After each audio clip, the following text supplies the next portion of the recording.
Today we're going to be looking at Mary in a culturally plausible way. All formation meetings this year deal with Mary. But this meeting we're going to be looking at Mary mostly in an indirect manner by exploring life from the perspective of a first century Galilean peasant woman.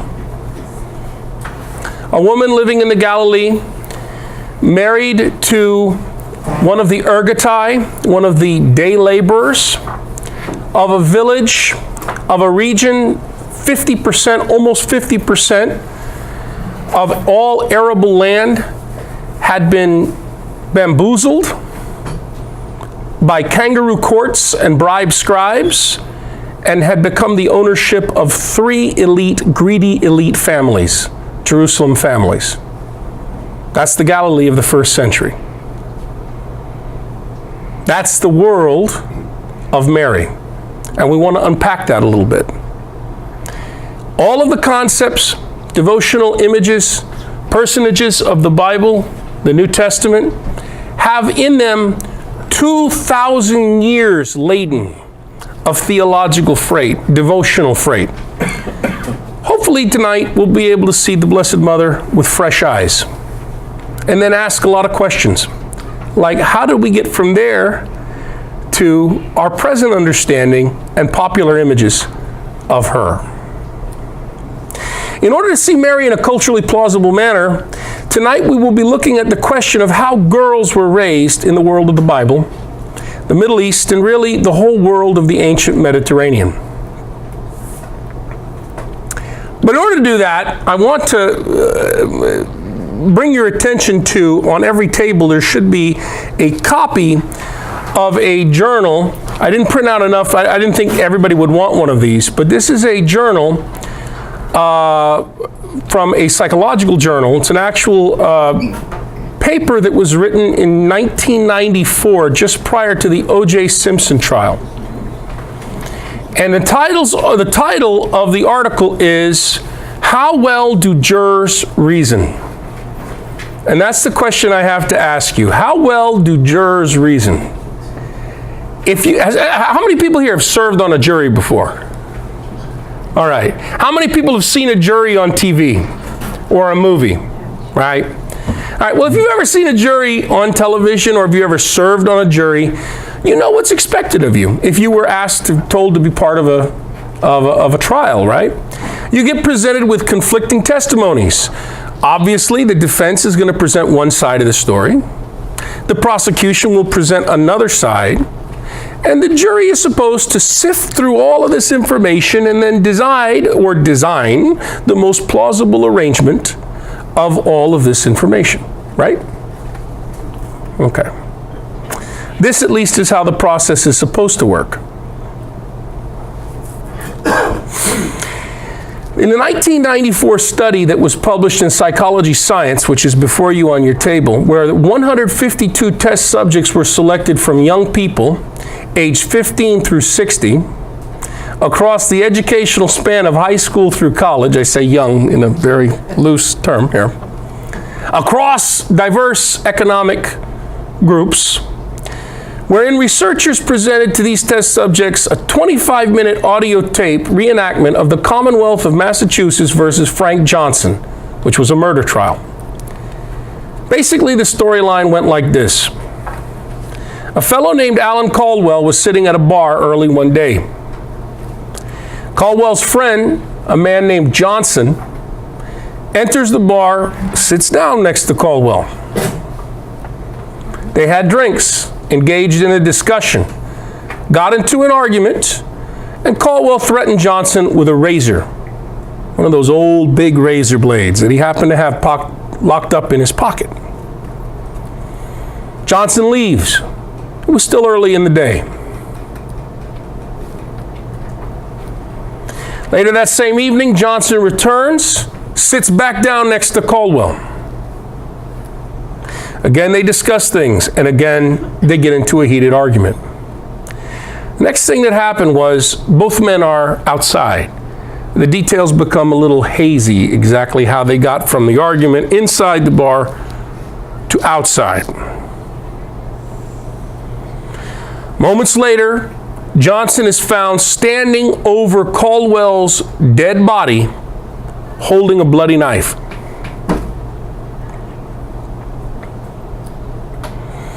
Caldwell's corpse had a bloody knife wound. Welcome. Welcome, welcome, welcome. Essentially, the defense attorney claimed that Johnson merely held out the knife, Caldwell run into it.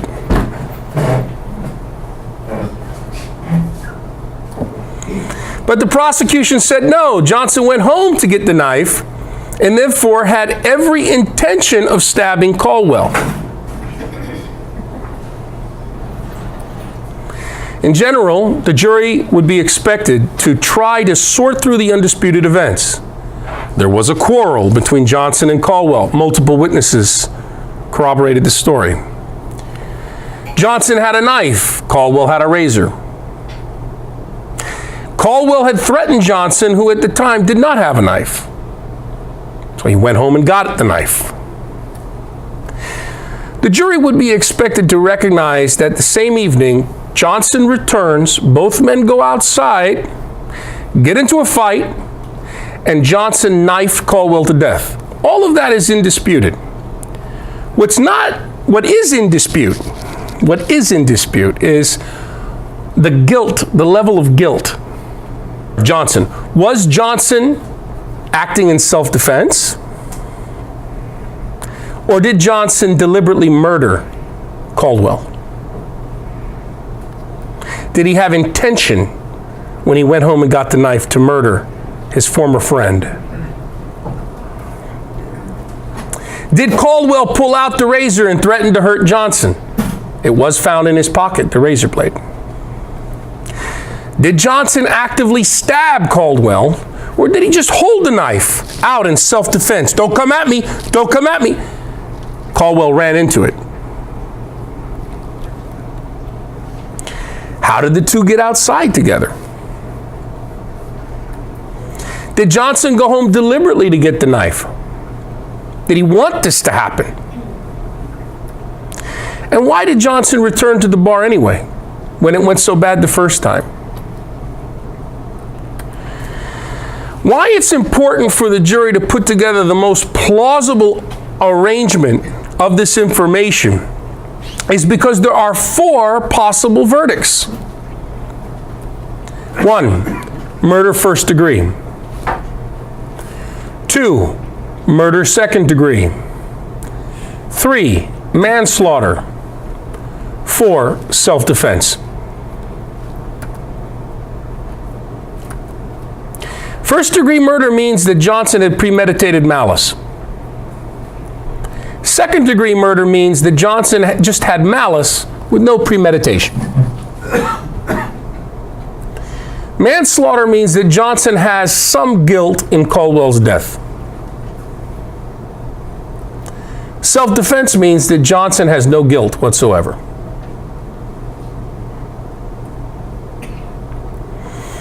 It all depends on how you put the scene together. Put the scene together, class. How do you feel about Johnson? The intent was there. The intention was there. You made up your mind on that. Because he went home after Sure. the other one threatened him. He feels like he was in danger. Went home. He felt like he was in danger. Went home. Was he afraid of maybe Caldwell coming to him? Somehow he wanted to protect himself. So he went home, got the knife. Okay, so would you say that's first degree murder? Now, why they went outside? Was it another threat? That part's hazy. And at this time, at this point, okay, the first time he threatened me, I couldn't. Now I know I have a knife. Let's go out. Right. Interesting. Anyone else? When you have alcohol, it's really hard because that actually could probably make them hallucinate if they're drinking enough. That's why they don't know how they got outside. And other people too drinking at the right. Right. I think that he had malice. Maybe he didn't know what he was going to do, but I think he was probably certainly angry enough to go grab a knife and then go back to the bar. Okay. But maybe he didn't know what he was going to do. Let me ask this question broadly. Does anyone here, oh, Eric, what do you I feel? know that he didn't have the knife earlier. He just didn't take He didn't have the knife. Well, it seems the data is that he went home, got the knife. Could they prove that Caldwell didn't run into the knife? That's what we're giving you guys. That's your job. Did he? Arrange the data. That's a possibility. Yes, ma'am. What is your name? I'm sorry. Janice, Jess. well, there are a lot of facts not in evidence. We haven't interviewed the bartender or the people there. We don't know what their mental Sure. state was. Sure. We don't know if they were arguing, because if they were arguing a lot, that would have been noticeable, and the bar probably was not empty. At least it would have a bartender. I would want some witnesses to testify and state a line. Let me ask you this question. What would that then lead you to believe? If you were on a jury and you were just presented with this configuration of evidence, would you feel confident that you could make a decision? How many of you would feel confident that you knew, I know he's guilty, or I know he's innocent? No.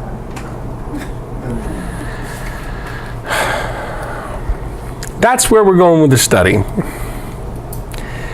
So what the scientists discovered doing this study was very interesting and also very troubling. They explained that, as expected, a good number of jurors create multiple scenarios from incomplete evidence that are open to conflicting interpretations. They seek to construct a scenario that would utilize the most consistent and least discrepant evidence, kind of like you were laying out. Although these jurors felt confident and certain of the scenario they created and its accompanying verdict, they honestly admitted that other scenarios of interpreting the evidence were also possible. In other words, they could imagine other verdicts. But what the researchers discovered was very troubling. An alarming number of jurors made up their minds early on in the process. And then the evidence that fit the scenario that they imagined, they retained. And the evidence that did not fit the scenario they imagined, they discarded. Yes, and very common in an alarming way to the United States, where we're going politically, religiously. I got my answer. No further data needed. Critical reflection not needed. Carl. Is this a sort of a priori decision or something like that? What do you mean? Why a priori? In the sense that before you even see the evidence, you kind of made up your decision of... That's how most Americans, the study showed, most Americans 18 to 60 operate in 1994. I shudder to think what it would be in 2017. This was, by the way, right before the O.J. Simpson trial. See, these jurors, Carl, had absolute certainty, brother, about their scenario. Even though they could imagine other scenarios, they don't need that. They know what happened. And the appropriate verdict they were certain of and could not imagine any other possible scenario being the right one. They could imagine other scenarios, but they were confident theirs was the right one. But then where's the seeking for truth? Hopefully in this room. You say, what the hell does this have to do with Mary? I'm getting there. Yeah, Richard. We're all guilty of selective retention Yeah. as well as rejection of information. What they've shown us, scientists have shown us, and advertising uses this all the time.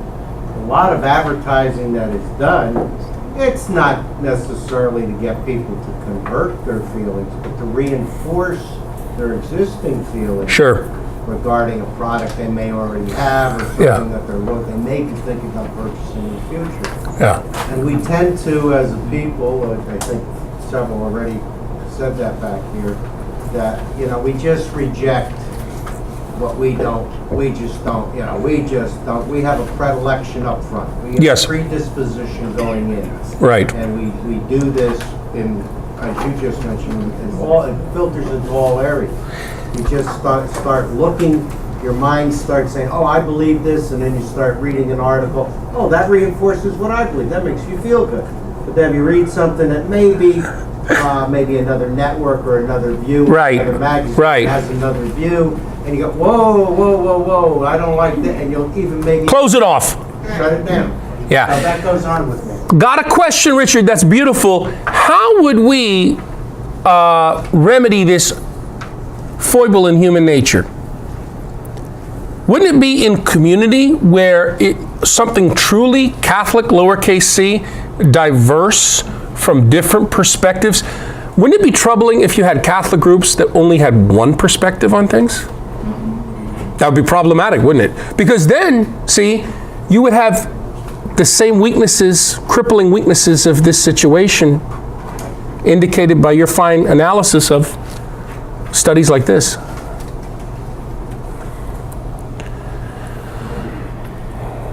Yeah, Tony. My point of view is that we process information according to our own background, the things that happen in our life, and then from there we derive a conclusion as to the facts that you have been presented. That's beautiful. Culture and our personal history shapes how we can perceive, how we can interpret, how we can understand, and how we can communicate things.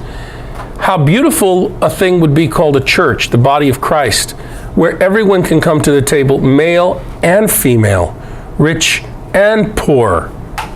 Not just one particular background, not just one even particular Christian tradition, where we can all come to the table doubting our own infallibilities and be able to listen to one another in empathy, going, maybe I don't have the whole picture. But then again, if I shield myself with, the church is the pillar and foundation of the truth, something like that, for example, then I might have a hard time growing. Because I might expect everyone else's perspective to conform to mine. Which doesn't sound like empathy to me. Doesn't sound like love, doesn't sound like God. The article of this study was submitted, or published, I should say, just prior to the O.J. Simpson trial. When the United States media got hold of it, they jumped to the conclusion that the study meant that in any trial, the attorney that makes the strongest opening statement or argument will most likely sway the jury in favor of his or her position. Of course, that is not at all what the study meant. The press got it wrong again. Indeed, the first juror to be dismissed from the infamous O.J. Simpson trial appeared on the Today Show, dismissed after 4 months. It's a very long, ponderous trial, you will recall. The prosecution was arguing almost exclusively from DNA evidence, you'll recall. And the Today Show asked her, so what do you think about all this DNA evidence?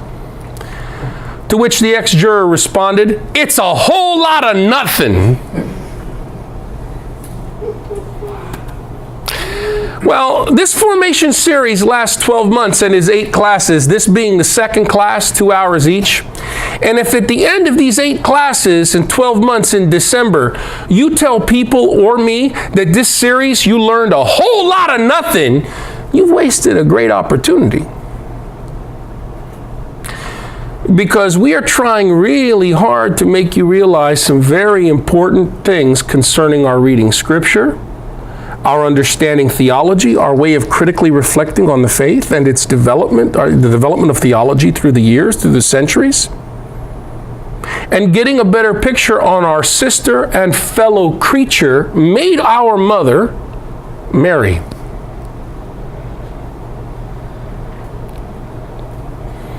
If in a year your understanding hasn't changed, then the process has failed. Just letting you know up front. Okay? So there are our meetings for this year, and we've already covered one, so this is the second, Mary the Middle Eastern Woman. The next one being Mariology Begins, Theology of Mary Begins, Monday, April 24. Emotions are going to run high with certain people who have a strong devotion to Mary, not because there's anything wrong with that, but usually that strong devotion gets filtered through imagery, and we have to look at that.